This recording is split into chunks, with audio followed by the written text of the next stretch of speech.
estudantes do 7º ano, vamos para mais uma aula de língua portuguesa hoje, a aula de número 27. Para começar então, sou a professora Pamela e já peço que organizem os materiais para que possamos iniciar a aula. Quais materiais utilizaremos hoje? O de sempre, o caderno, as folhas para anotação, lápis, borracha, caneta e, se tiver por aí na sua casa, o seu dicionário. Também peço que já na sequência anotem a data de hoje e o número da nossa aula. Um tempinho para que possam se organizar.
Material organizado, data anotada, vamos continuar? Bem, primeira coisa que fazemos sempre é relembrar um pouquinho sobre a aula anterior. Vamos lá? Na aula 26, nós trabalhamos sobre estrutura do texto narrativo e começamos a conhecer uma obra bem especial, que era a obra Deu a Louca no Tempo. Lembram-se? Nós trabalhamos então primeiro com o título, o autor, que é Marcelo Duarte, falamos um pouco sobre a obra, qual o número de páginas, são 130 páginas, 44 capítulos, lemos inclusive a apresentação da obra e o primeiro capítulo discutimos sobre o personagem protagonista, Rodrigo, e o personagem antagonista, Arnaldo, conhecemos os outros personagens da narrativa, Hugo, Fefê, Luísa, a partir da descrição de cada um, podemos corresponder com a ilustração também da obra e nós trabalhamos ainda com as estruturas, ou seja, os elementos, o tempo, o espaço, os personagens e o narrador desse texto, para que pudéssemos compreender um pouco sobre como essa obra está formada e qual é a história que tem e que ela vai nos contar. Ainda nós vimos um elemento bem curioso, que era um secador de cabelo do salão de beleza da mãe de Rodrigo, do personagem principal, que ia virar um invento para a Feira de Ciências. Hoje vamos conhecer um pouco mais sobre o que aconteceu com esse invento e com todos esses personagens da história. E afinal retomo uma novidade bem interessante para vocês. Vamos continuar? Na aula de hoje, então, trabalharemos o gênero textual narrativo, novamente, os elementos da narrativa, literatura brasileira e a leitura de trechos da obra. Tudo isso que já demos início lá na primeira aula. Estão lembrados? Vamos prosseguir o estudo de hoje? Bem, então, para refrescar a nossa memória antes de ir para a questão, já vamos relembrar o que conhecemos sobre a história. Bem, conhecemos que se trata de um grupo de amigos, 4 amigos, Hugo, Fefê, Luísa e Rodrigo, que vão até o salão de beleza da mãe de Rodrigo, coletar um secador de cabelo para transformá-lo em um invento para a escola. Até aí, tudo bem? Nós já descobrimos também que existe um personagem antagonista, que é o Arnaldo, que vai atrapalhar um pouco essa aventura. Hoje nós vamos estudar um pouco sobre como que se constrói o humor nesse texto, a ironia, que vamos explicitar um pouco mais nas próximas questões, e ainda algumas outras particularidades desse enredo. Não vão esperando que eu vou contar o final da história, viu? Vamos acompanhar a questão? Estudando o texto. 1. O Bedel Laurentino é transformado pelo secador do tempo do imperador Nero. Nero foi um imperador romano que viveu na antiguidade e que ficou principalmente conhecido por sua crueldade e por atear fogo em Roma. Sabendo disso, leia o capítulo 8, que narra a ida de Laurentino, Nero, ao estádio de futebol. Informação importante aqui. Mas, professora, a gente viu só os personagens do secador de cabelo como invento. O que aconteceu nessa história? Bem, já adianto vocês que no dia que esses personagens foram até a escola arrumar as coisas para a feira de ciências, o secador do tempo ficou no ginásio aguardando no próximo dia para o início da feira e a apresentação do invento de Rodrigo. O invento de Rodrigo com o secador consistia no seguinte: por meio da passagem de slides, a pessoa poderia fazer uma viagem no tempo se estivesse sentada nele, vendo as projeções dessas imagens dentro do secador. Só que aconteceu algo muito inesperado. O secador foi atingido por um raio. E esse raio deu ao secador poderes de transformar a personalidade das pessoas nessas personalidades históricas que a pessoa via no slide. E isso aconteceu com o Bedel Laurentino, que estava assistindo ao vídeo sobre o Império Romano e acabou se transformando no Imperador Nero. Vamos ver o que aconteceu? 8. Um torcedor incendiário. Nero ainda estava um pouco zonzo, com um ar perdido. Ao dobrar uma esquina, ele deu de cara com um grande estádio. O Coliseu! Até que enfim me localizei. Roma está crescendo rápido demais. Toda a plebe vai indo para lá. Vou acompanhá-los. Foi andando na direção do estádio, misturado a dezenas de torcedores. Cutucou um deles. Vocês são gladiadores? Não, nós somos os boinas pretas. Os gladiadores estão proibidos de entrar no estádio. Não vieram?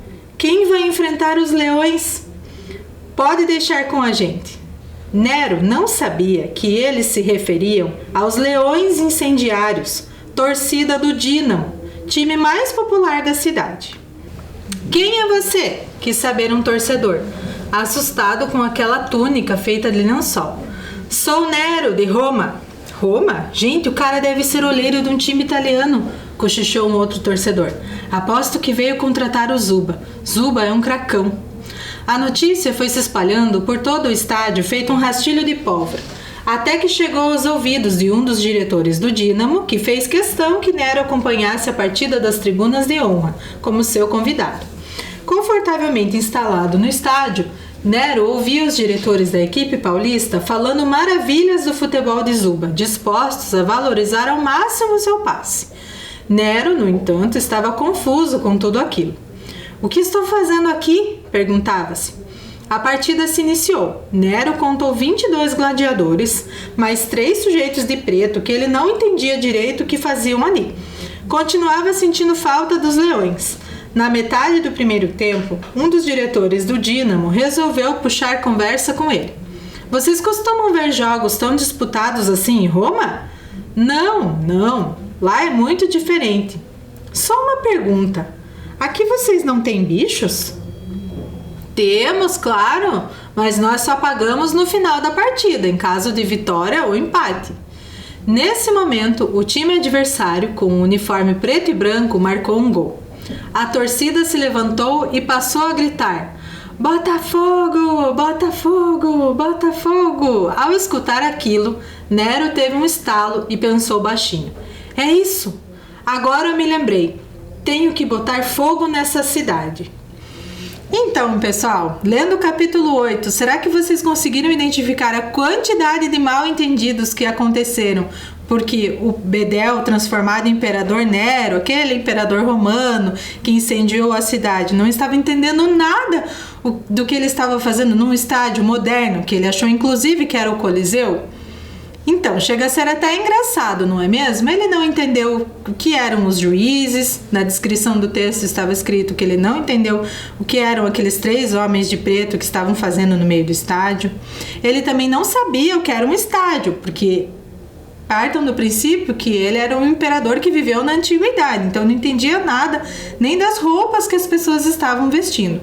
Outro mal entendido: Ele associou que os jogadores de futebol eram gladiadores. Quem eram os gladiadores? Eram os lutadores que empenhavam batalhas no Coliseu lá na antiguidade. Então ele estava lendo o mundo atual, o jogo de futebol, com os olhos lá da antiguidade, da realidade que ele conhecia. Vamos prosseguir? Porque o personagem Nero estava confuso. E questão B, no trecho, quem é você que saber um torcedor assustado com aquela túnica feita de lençol? Sou Nero, de Roma. Roma? Gente, o cara deve ser olheiro de um time italiano, cochichou um outro torcedor. Aposto que veio contratar o Zuba. O Zuba é um cracão. O que causou ambiguidade no entendimento dos personagens? Deixe então na tela o trecho do texto e as questões para que possam responder.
Então, estudantes, com essas informações que acabamos de discutir e a leitura de todo o capítulo 8, vamos conferir o que poderíamos ter respondido aqui nessas questões? Então, vamos retomar. Primeiro, por que o personagem Nero estava confuso? Lembrando que Nero era o Bedel Laurentino transformado. Porque imaginou estar em Roma, na antiguidade. Além disso, o estádio era semelhante ao Coliseu, onde ocorriam as batalhas entre gladiadores. E por isso ele fez todas aquelas associações inadequadas. Agora a questão B, no trecho. Quem é você que saber um torcedor assustado com aquela túnica feita de lençol? Túnica feita de lençol, pessoal, está caracterizando as vestes de Nero. Ele ia se vestir não com uma camiseta do Botafogo, como atualmente, como no cenário descrito, mas sim com uma personalidade histórica na qual ele estava transformado. Prosseguindo. Sou Nero, de Roma. Roma, gente, o cara deve ser olheiro de um time italiano, cochichou um outro torcedor. Aposto que veio contratar o Zuba. O Zuba é um cracão. E o que causou ambiguidade no entendimento das personagens? Ambiguidade, pessoal, dupla interpretação. Vejam que nós temos duas realidades no capítulo. A realidade do personagem Nero, como imperador de Roma, num tempo antigo, e temos a realidade dos torcedores, vendo uma partida de futebol, os jogadores e o estádio e tudo mais. Então, a visão moderna em oposição à visão do passado. Como seria a resposta, então?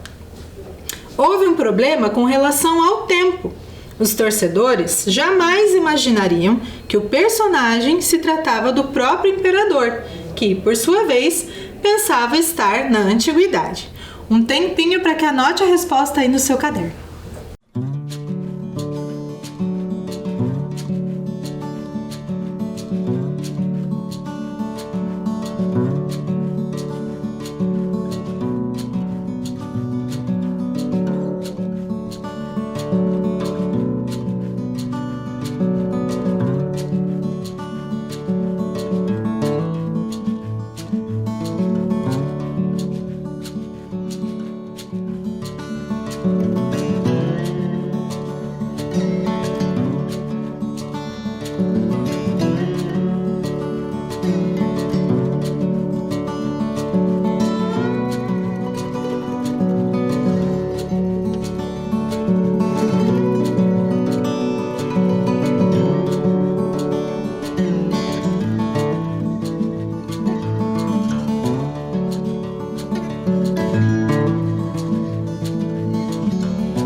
Vamos prosseguir com o estudo do texto?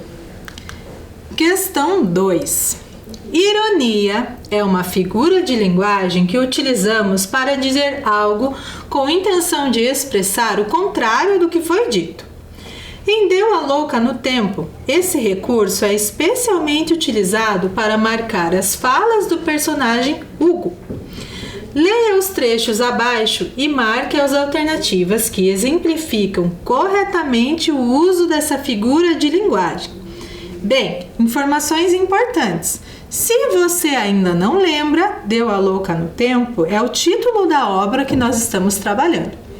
O personagem Hugo é aquele personagem da ilustração que utiliza o boné. Lembra? Na descrição, nós inclusive ficamos sabendo o modo como ele gosta de se vestir, sempre parecendo que a calça está caindo. Hugo tem a personalidade assim, mais irreverente, questionadora, inclusive fazendo piadinhas com os amigos. Vamos ver as questões agora? Alternativa A. Uso de aspas, pessoal. Discurso direto. Rodrigo fez que não gostou da brincadeira e jogou uma almofada no amigo. Ele sempre foi o garoto mais sério da classe. Sua mãe se esforçava para pagar a escola depois que o marido morrera e Rodrigo não queria decepcioná-lo. B. Pouco depois, Cleópatra apareceu. Ela tinha uma gigantesca cobra enrolada em seu pescoço, que era acariciada o tempo todo. Olhe só, meu amorzinho, chegamos, disse para a cobra. Você vai poder ver suas amiguinhas. Pode entrar por aqui, apontou Fefe, morrendo de medo daquele bicho que não parava de colocar a língua para fora. Você está com medo dela? Bobagem! Filisteu é uma cobra muito boazinha. Até hoje só matou uns 30 ou 40 escravos.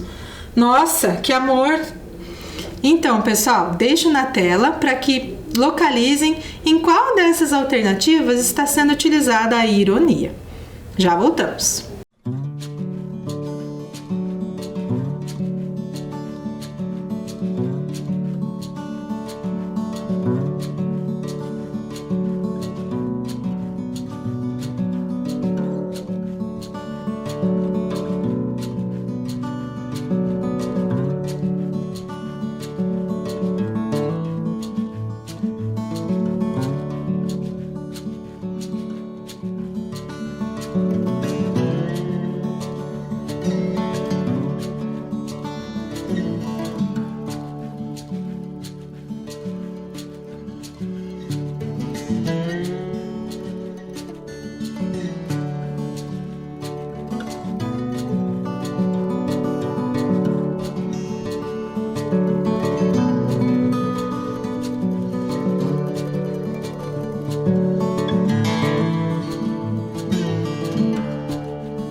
Conseguiram fazer a leitura e o estudo dos elementos? Conseguiram localizar onde está a ironia nessas alternativas? Bem, antes da correção, uma informação importante. Lá na questão anterior, nós trabalhamos com o mal-entendido envolvendo o personagem Nero. Lembram-se? Agora, aqui na alternativa B, aparece uma outra personalidade histórica, que é a rainha do Egito, Cleópatra. Mas, professora, eu não estou entendendo. Bom, vamos recuperar. Lembram-se que nós estamos falando do poder de transformação do secador do tempo, aquele invento de Rodrigo lá na Feira de Ciências? Pois é, em um dos momentos da aula nós também trabalhamos com a introdução do texto que apresentava que outros professores sofreram essa mesma transformação. E a outra professora que foi mencionada em um desses momentos era a professora Cássia, que foi transformada, após experimentar o invento na Feira de Ciências, na rainha do Egito, Cleópatra. E era ela, personificada na rainha, que estava passeando por aí como uma cobra. Enfim, vamos analisar o que a questão pedia, que era localizar a ironia? Qual era a alternativa correta? Era a alternativa B. Mas onde estava a ironia aqui? Bem, a ironia está nos 2 últimos parágrafos do trecho do texto. Percebam, você está com medo dela? Bobagem, Filisteu é uma cobra muito boazinha. Até hoje só matou uns 30 ou 40 escravos. Nossa, que amor! Bem, a afirmação então do personagem Fefe, nossa, que amor, é exatamente essa ironia. Ele quis dizer uma coisa, mas na verdade quis dizer outra, como está no enunciado da questão. Ele não estava achando a cobra um amor, não, ele estava morrendo de medo. Entenderam? Vamos para a próxima? 3.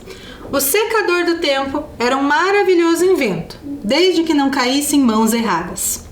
Seu roubo significaria um grave problema para os personagens, pois o malfeitor poderia transformar-se em alguém poderoso e perigoso para a sociedade.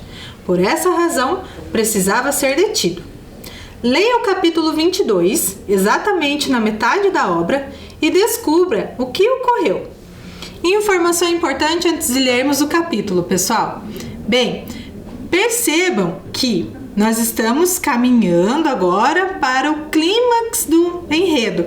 Lembram que nós estudamos lá na aula 26 sobre os elementos da narrativa? Então, os elementos e a estrutura básica. O clímax está no desenvolvimento, está na sucessão dos fatos, e é quando é apresentada na obra aquele fato que apresenta uma tensão máxima, um problema que os personagens deverão resolver. E esse é o momento, e é exatamente no meio dos capítulos, no capítulo 22. O que acontece? Depois que as pessoas começaram a perceber o poder do invento de Rodrigo, começaram a ficar os malfeitores de olho nessa invenção. Pense, se ele transformava as pessoas, poderia transformar em alguém famoso ou bem-sucedido, e isso era importante para eles. Mal intencionados que estavam, poderiam fazer um uso errado desse invento. Então vamos ler o que aconteceu? Capítulo 22. O secador do tempo foi roubado. Uma rápida troca de telefonemas e os 4 garotos estavam reunidos no quarto de Fefe. O último a chegar foi Hugo, que trazia uma notícia. Acabei de encontrar o Douglas no caminho para cá. Ele disse que viu o Arnaldo rondando o Jockey Club. O Jockey? Estranhou Fefe. Deve ser a primeira vez que esse filhinho de papai pasta na vida. Ninguém riu da piada de Hugo. Só ele mesmo. Ei, por que vocês estão com essa cara? Estranhou Fefe. O secador do tempo foi roubado, disse Luísa. Como assim? Hugo parecia não ter entendido. Roubado, afanado, surrupiado, levado embora. Alguém passou a mão nele. Entendeu agora? Disse Rodrigo irritado. Alguém entrou na diretoria da escola, arrombou o armário e levou o secador embora, explicou mais calma Luísa. Estamos sem nenhuma pista. Quem poderia ter feito isso? Com certeza não foi o professor Fernando, interrompeu Hugo. Ele é careca. Hugo, uma única vez tente levar o assunto a sério.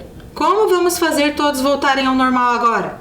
Ora, o salão de sua mãe está cheio de outros secadores iguaizinhos àquele. É só pegar outro. Hugo pareceu não levar em consideração a bronca do colega. Ninguém sabe o poder do secador, só nós e o diretor. Quem o levou deveria estar querendo um secador de cabelo, não uma máquina do tempo, deduziu Rodrigo. Aquela máquina é muito perigosa. Se cair em mãos erradas, pode fazer um grande estrago. Será que ela já foi usada? Poderemos ter outros Napoleões, outros Neros e outras Cleópatras espalhados pela cidade? Luísa parecia assustada. O ladrão está com a faca e o queijo na mão. Agora percebam toda a caracterização que foi feita sobre esse ponto de tensão na obra. Os amigos estão conversando e tentando descobrir uma maneira de reaver o equipamento. Mas como vocês puderam perceber, na ótica deles, ninguém mais sabia o poder do equipamento. Mas não era bem assim. Vamos ver a questão? Podemos caracterizar esse momento da narrativa como: alternativa A, clímax, momento em que a narrativa apresenta a tensão máxima. B, desfecho, conclusão da história. C, conflito, momento em que os fatos se organizam na narrativa. D, introdução, quando um fato é apresentado na obra. Deixo na tela então para que releiam esse trecho e localizem a resposta.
Então, estudantes, fizeram a leitura, estudaram as alternativas da questão.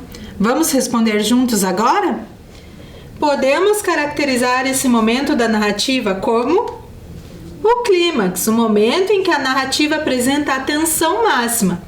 É o momento em que mais intriga o leitor, porque nós estamos ali tentando descobrir o que é que vai acontecer na sequência e já dando pistas de como a história vai se resolver, como será o desfecho. Então percebam que desfecho e clímax, como já estudamos anteriormente, além de nomenclaturas diferentes, são momentos diferentes da trama. Clímax é o ponto de tensão. O desfecho é o final da história, como tudo isso vai se resolver. A introdução que aparecia lá na alternativa D não tem nada a ver com esse trecho, até porque trata-se do capítulo 22, então de introdução não tem nada, não é mesmo? Já falei anteriormente que essa era a metade da obra, exatamente no meio, onde acontecem os problemas na narrativa Deu a Louca no Tempo. Vamos continuar o estudo? 4. No caso palavras abaixo, descubra 4 diferentes palavras que o narrador utiliza para se referir ao secador do tempo. Deixo na tela então um tempinho para que localizem esse vocabulário.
Então, estudantes, eu acredito que até aqui vocês já devem ter percebido, com os textos que temos lido, que o secador do tempo aparece sendo referenciado por vários outros nomes. E o caça-palavras exigia de vocês isso. Vamos ver onde estão as respostas? Geringonça, máquina, invento e secador. Anotem então no caderno essas 4 formas de retomar o secador do tempo. Já voltamos.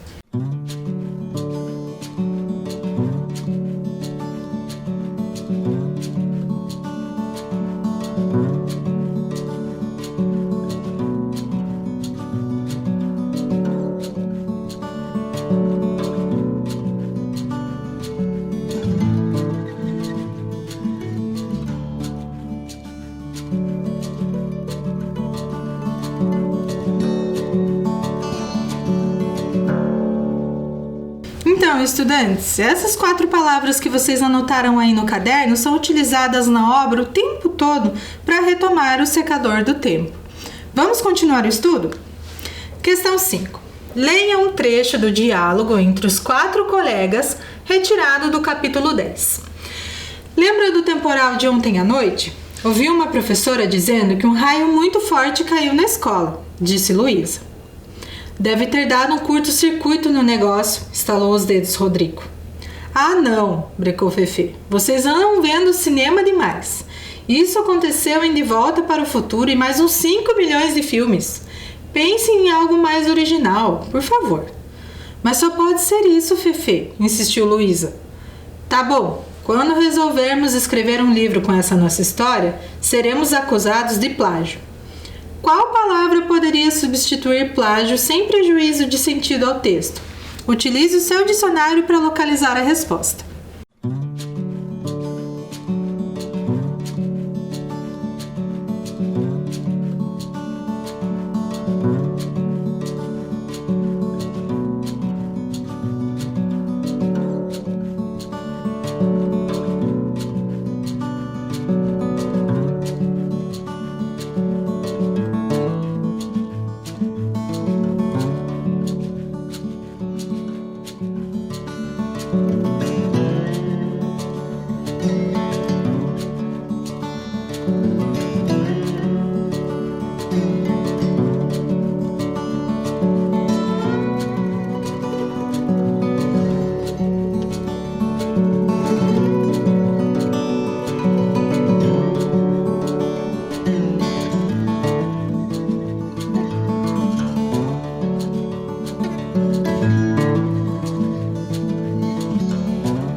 Então, estudantes, informações importantes antes de conferirmos as respostas. Vamos lá? Então, primeira coisa, De Volta para o Futuro. Vamos fazer as associações corretas aqui. Primeiro, De Volta para o Futuro é um filme de ficção científica bem famoso da década de 80, 90 e que conta uma história sobre um cientista maluco e um invento que também é atingido por um raio, da mesma forma como ocorre em Deu a Louca no Tempo, com o invento, o secador do tempo, do personagem Rodrigo. Então essa é a associação entre esses dois fatos, além do fato da narrativa Deu a Louca no Tempo ser um texto literário, uma narração de ficção científica. Entenderam a associação? Caso desejem, vocês podem inclusive procurar por esse filme e podem assisti-lo para tentar fazer ainda mais o paralelo com esta obra. A literatura tem disso, associações com o conhecimento de mundo. E por isso o repertório cultural é um dos temas que aparecem na obra. E isso nós trabalhamos lá na aula 26. Agora vamos focar na questão. O que o personagem Fefe quis dizer com plágio? O que é a palavra plágio? Vocês utilizaram o dicionário? Então agora descobriram qual é o teor da crítica do personagem. Então, qual palavra poderia substituir plágio? Ou seja, qual palavra Fefe poderia ter dito que expressaria o mesmo sentido? Era a palavra cópia. Vejam só. Tá bom, quando resolvermos escrever um livro com essa nossa história, seremos acusados de cópia, porque ele estava criticando justamente a ideia que estava igual ao filme. O tal do manjado, como vocês conhecem. Vamos continuar então? Questão 6. Leia os trechos retirados do capítulo 26 e 27, respectivamente. Capítulo 26. A paixão não é só para os jovens. No caminho de volta para sua casa, Nero continuava escutando a frase que não parava de martelar a cabeça. Nero matou sua própria mãe, Agripina. Capítulo 27. Os três patetas. Eurípides chegou ao esconderijo do escorpião com uma pasta cheia de livros. O secador do tempo estava no centro da sala, coberto por um lençol todo amarelado e vigiado pelos dois brutamontes. Consegui! A biblioteca municipal tinha os livros de que eu precisava. Já tenho fotos dos maiores criminosos de todos os tempos. Muito bem, tô com pressa, bronqueou o escorpião. Quando vamos começar com isso? Por que deixar os personagens à solta era um problema? Se o grupo de amigos não fizesse nada para reverter a confusão, quais seriam as consequências para a personagem da mãe de Rodrigo, também Agripina, e para a sociedade? Um tempinho para que releiam os trechos, pensem nas informações sobre a obra e já voltamos com a resposta.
Nessa questão em específico, estudantes, eu não coloquei uma resposta fechada. Por quê? Porque quando trabalhamos com literatura, nós temos interpretações subjetivas, apesar de que o texto nos dá pistas para onde podemos levar a nossa compreensão sobre a obra. Bem, aqui no caso, vocês podem anotar da minha fala, eu vou dar a minha sugestão sobre o que acham desse aspecto que a questão perguntou. Então vamos retomar. Por que deixar os personagens à solta era um problema? Se o grupo de amigos não fizesse nada para reverter a confusão, quais seriam as consequências para a personagem da mãe de Rodrigo, também Agripina, e para a sociedade. Bem, então vamos analisar lá o capítulo 26. Vamos focar no nome. Agripina era o nome da mãe do imperador Nero, de verdade. E Agripina também era o nome da mãe de Rodrigo. O fato do personagem estar constituído como Nero, ter sido transformado pelo secador do tempo, fez com que tivesse as mesmas ideias cruéis do personagem da antiguidade. Por isso ele estava com essa ideia martelando a cabeça. E, no caso, a Agripina que ele conheceu na obra era a mãe de Rodrigo, por isso era um perigo deixá-la solta, ele poderia cometer esse crime. No caso do capítulo 27, está sendo descrita ali a cena dos malfeitores que roubaram o secador do tempo. E o fato deles estarem procurando livros de história na biblioteca municipal, pesquisando os principais criminosos de todos os tempos, fez com que tivesse um interesse especial no evento. E por isso queriam se transformar nesses malfeitores para obter vantagens com isso.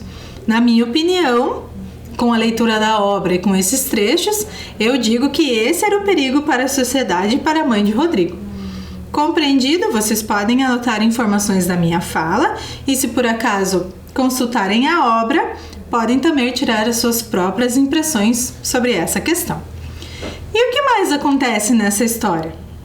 Bem, convido então a todos vocês para ficarem atentos, porque vocês receberão um material complementar que vai trabalhar com esta obra e trará ainda outras questões de forma interdisciplinar, ou seja, essa obra será trabalhada por esse material que vocês vão receber na sua unidade escolar pelas disciplinas de língua portuguesa e de matemática.